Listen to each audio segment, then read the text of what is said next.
All right, gentlemen, I do appreciate you joining me here today. So what we are going to do is add 2 blink cameras to an existing system here at the beach. What I want to do is I want to be able to look up the street and down the street. The water at the Gulf of Mexico can have a tendency to rise. I want to be able to see that. I don't see these cameras as being a part of the security system as such. They'll be connected to the system, but they won't be motion activated. So I'll just leave them off, and then whenever I want to look up or down the street, I can just turn the camera on and take a peek. So that's the objective with these cameras. So let's get into it and see what we got in the box here. So I just ordered, let's see, battery powered security 2-camera system. I did not realize it, but it comes with one of the modules. All right, so there's the module, power block, cable, batteries.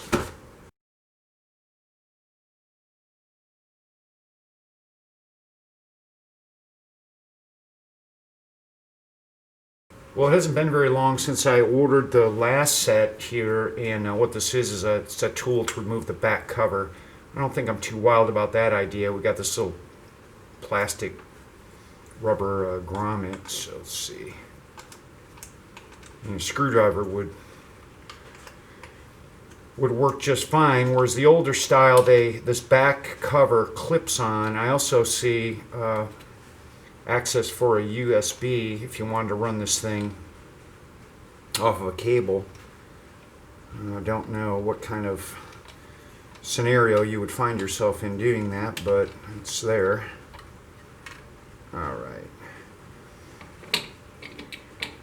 so there's a QR code here on the back, and that's how we're actually going to apply this camera to the existing system.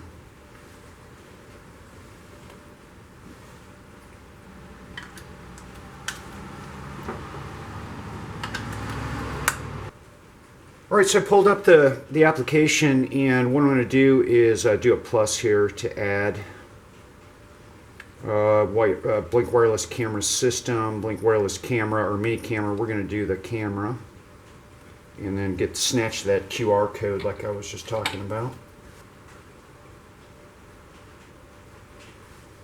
Alright, it's asking me if I want to add to the existing system. The answer is yes. We'll do the beach. It's looking for my camera.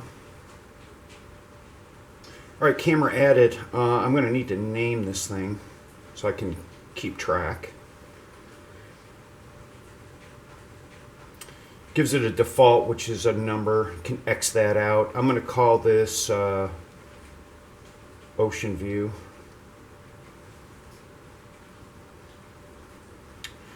Okay, now I'm going to go set this one aside and then fuss with this a little bit later. So I'm going to do the same to the second camera so that I have them both configured here, and then start to mess with the views that are available to me while looking through the app while I position the camera in the rough position area that I want it to be in.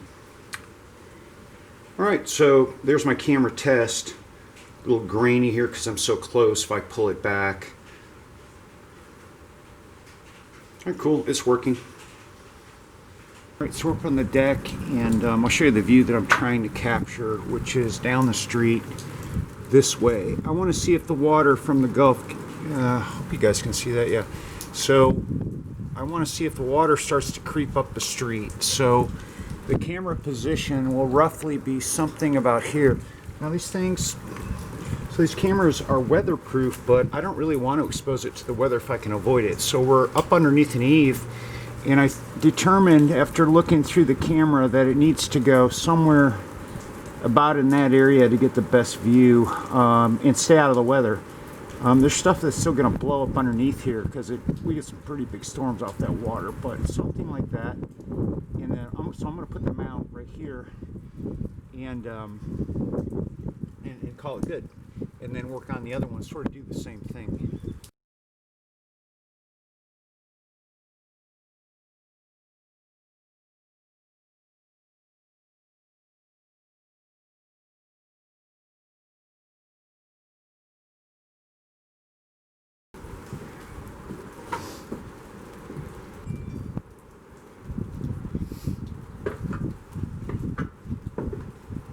All right, so it really is that easy. I'll show you the view that we're getting here. So close up of the deal. I think it's fairly well protected. That shouldn't be a problem. I don't believe, again, waterproof, so no big deal. So I have adjusted a little bit. Let's take a look at the phone and see what our view is from the camera. All right, so let's take a look at the end result, and I'll let you see it through the phone.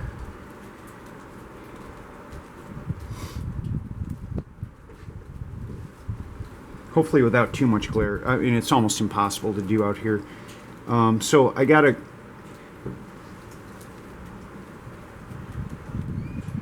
I think it's a pretty good rendition of what it is that I want to see, which is I want to see if the Gulf comes up, the tide comes up, if we have storm surge coming up the street, and I can see most of that. And if I pointed it more toward this direction, really all I'm capturing is the next door neighbor's house. So it doesn't really benefit me, even though the street is sort of, whoops.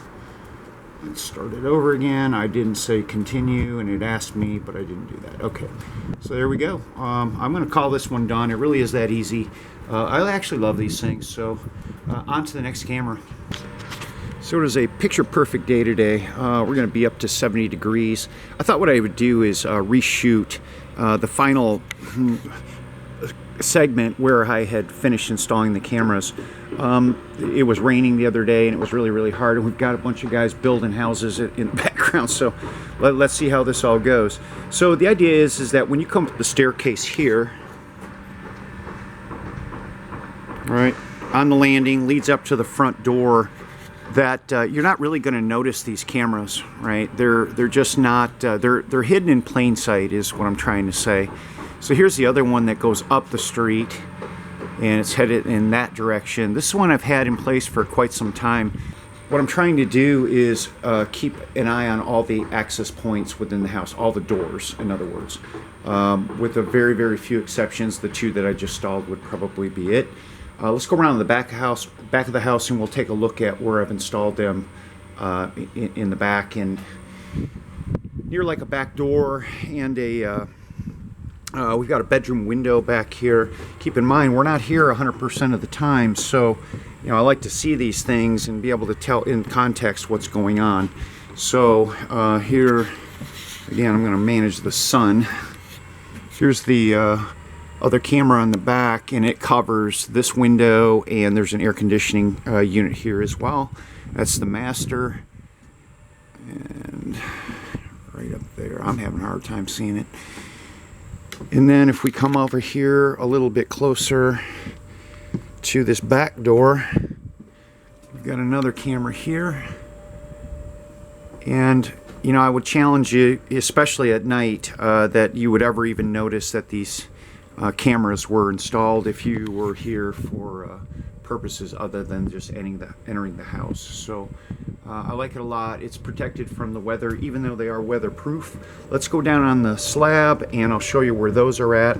I think those are even harder to see, even though they're really in plain sight if you take a look at them from that point of view. All right, so the camera is almost certainly going to overexpose here, but there are two cameras in view right in center frame. Maybe you can see them, maybe you can't. But if they're hard to see during the daylight, they're almost impossible to see, at dusk or during the nighttime, I can guarantee you. So here's the first one. It's up on this post. And these do have batteries in them. I think I've shown that. But, you got to get on a ladder to change the batteries out here, but that just doesn't seem to be something that needs to occur very often. And there's the second camera. And then if I take and replicate down here, okay, so that covers the garage door, and then this guy up here on this post, he shoots back and he looks at this view in this manner. So that's the purpose of it. So I slid this little decorative desk thing out of the way just so we can take a look. This thing is what Blink calls the sync module, and it's the brains of the operation. It actually doesn't come configured like this. What I did is that I ordered for $7, and for both houses, it just fell. I knocked it and it fell out, so it's resyncing right now. That's why you got a blinking light. Anyway, it comes with this short little 6-inch jumper. The packaging comes with like a 3-foot cable, right? So you gotta like tie that up, and I didn't really want that. I wanted a cleaner look. So for both houses, I purchased this thing. It's got this little block that plugs in. This is a part of the system that it comes with. So you just kind of get rid of that all that cable that's hanging down. So it gives us this really clean look. And, you know, nobody's any the wiser here when they come visit. You know, they don't say, oh, what is that big, ugly black thing sticking out of the wall? We just don't have that. So, yeah, brains of the operation. This is talking to the house Wi-Fi.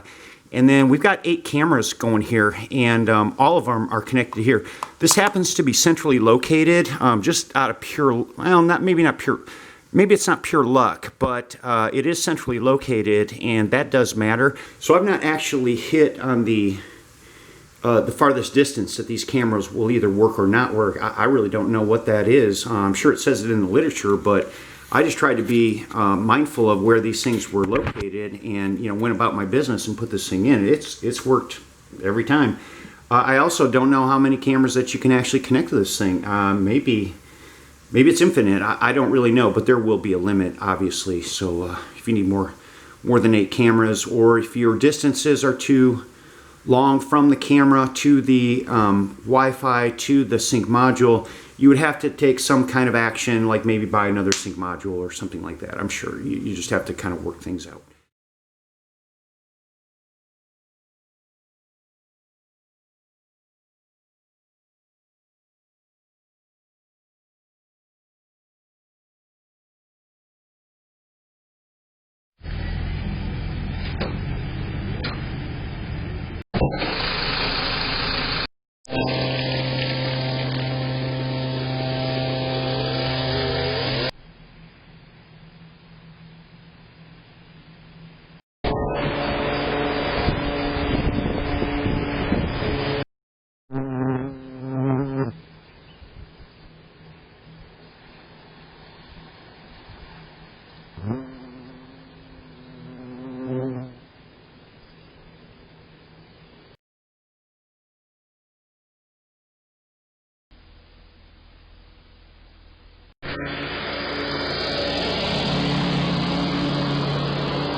Well, all right, there is the Blink camera system. I hope you guys got something out of that. I didn't want to get too tech on it, just kind of talk a little bit about, you know, does it work or does it not work? And I would definitely say that it does, and I'm glad that I purchased this thing.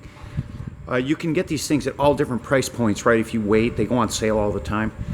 Pay attention to that, because you can save a bundle of money if you are watchful on some of these products that they make. So anyway, I would appreciate you giving me a like and subscribe down below. That really helps me out on YouTube. Thanks for watching.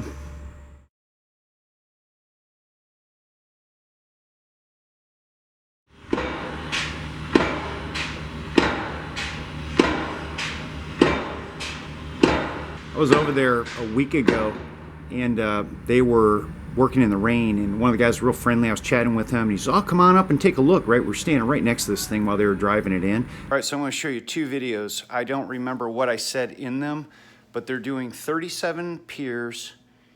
It'll take them 2 days to do the work. None of those guys, I hate to be a safety Sally here, but none of those guys are wearing ear protection, and my ears are still ringing. It sounds like a shotgun blast every time this thing bashes this pole in. They don't pre-drill, they don't, like, it's the pole's not like pointy at the bottom. They just go straight down 11 feet with this thing and bash it into the ground until it is what it is. And then I saw them working on, like, to get it plumb, and that's a sketchy bunch of business. It's kind of sort of close, and then I think when they do the construction, they'll somehow adjust, but it is some kind of a process. And it is freezing out there. It actually started to rain on me too, and then it kind of eased up. So here's 2 examples of driving piers.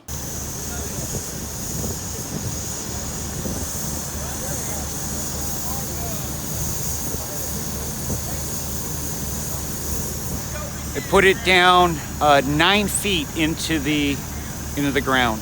It's not hitting bedrock.